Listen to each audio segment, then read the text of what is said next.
कमाल के अनुसार जिस शासक को मजहब की जरूरत हो वह कमजोर है। उनके शब्दों में एक अनुपयुक्त अरब का दिया हुआ मजहबी सिद्धांत अब मृत चीज है। और इसी पैराग्राफ में आगे आते हैं, इसलिए मुस्तफा कमाल को मुल्ले मौलवियों से तीव्र घृणा थी। वे उन सबको निकम्मा परजीवी शोषक समूह मानते थे जो आम जनता को केवल चूसते हैं।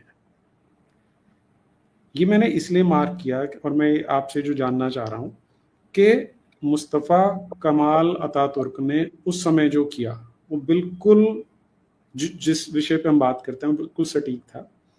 लेकिन हमारे देश में हम जब कहते हैं कि हम सेक्युलर हैं, हमने बहुत सारी ऐसी लंबी चौड़ी बातें घड़ रखी हैं अपने लिए, लेकिन ये मैं शब्द फिर बता रहा हूं, निकम्मा परजीवी शोषक समूह मानते थे। हम उन्हीं को इनका चौधरी मान के हमेशा मीडिया के सामने इन्हें लेके आते हैं, तो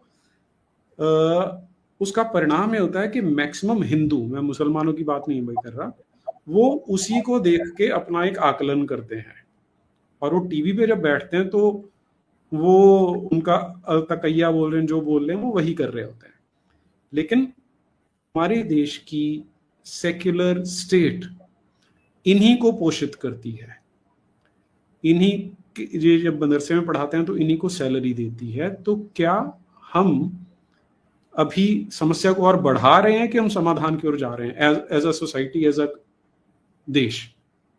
नहीं, बिल्कुल नहीं, समाधान की ओर बिल्कुल नहीं जा रहे। ये तो आप समस्या जो अपने आप खत्म होने की दिशा में है उसको खत्म करने के बदले उसको बचाने की हम कोशिश कर रहे हैं।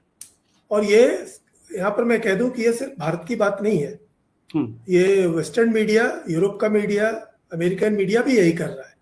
और सब जगह कारण यही है कि वो मान के चलते हैं कि ये इस्लाम एक रिलीजन है, और चूंकि हम रिलीजन को रिस्पेक्ट देते हैं, बुद्धिज्म को रिस्पेक्ट देते हैं, सिखिज्म को रिस्पेक्ट देते हैं, क्रिश्चियनिटी को रिस्पेक्ट देते हैं, तो ऑटोमेटिकली हमें इस्लाम को भी रिस्पेक्ट देनी चाहिए।